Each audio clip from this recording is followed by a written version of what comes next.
Tripura Info News Update. ঠিক ওই রকম আমরা বামফ্রন্ট সরকার বানাইছে, কিন্তু আমাদের পুরাতন রাজা যারা নাকি প্রদ্যুৎ কিশোর দেব বর্মনের দাদু তারা ছিল, তারা তো এরকম আমাদের জন্য করছে না।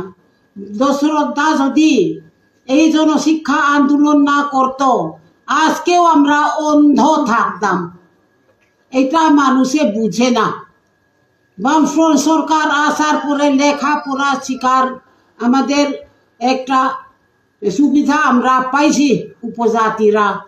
এখন আমরা ঘরে ঘরে বিএ পাস এমএ পাস ছাত্র ছাত্রী আছে, লেখাপড়া শিখছে। আর এখন বামফ্রন্ট সরকার থাকতে তারার দাবি কিতা, বামফ্রন্ট সরকার চাকরি দেয় না উপজাতিরা, আমরা যারা এসটি চাকরি দেয় না বলে।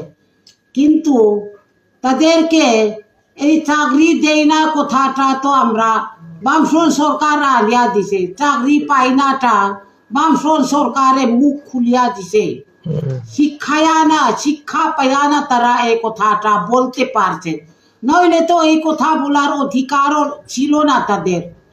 বামফ্রন্ট সরকার আসার পরে শিক্ষিত করিয়া না এই কথাটা মুখ থেকে বার করতে পারে। আগে তো ক্লাস 5 ক্লাস 8 ছাড়া কোনো ছাত্র ছাত্রী ছিল না। এটাও ও প্রতি গ্রামে একজন বলতে হয়, এরকমও নাই তখন।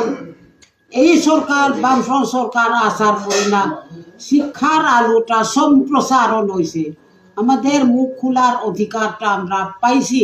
আমরা চাকরি পাই না। ডবল ইঞ্জিন সরকার আইছে, এটা বিজেপি সরকার সমর্থন করলে তো আমরা সকলে চাকরি পাইব। ঘরে ঘরে চাকরি, মিস করলে চাকরি কইছে না আমি মোদি আইবার সময় পাইছে নি মানছে, এখন উপজাতিরা পাইনি এরকম কই দেখি না তো। আমি তো অফার পাইছি এখানে আমি জয়েন করব, কেউ তো বিএ এমএ পাস তারা এখন কয় না চাকরি নাই কই। এর মানে আপনি এখনো দেশ দুনিয়ার খবর রাখেন? ও কেন রাখবো না, উনার ছবিও আমি দেখি। Subscribe to Tripura Info and press the bell icon so that you never miss any latest updates and news on Tripura.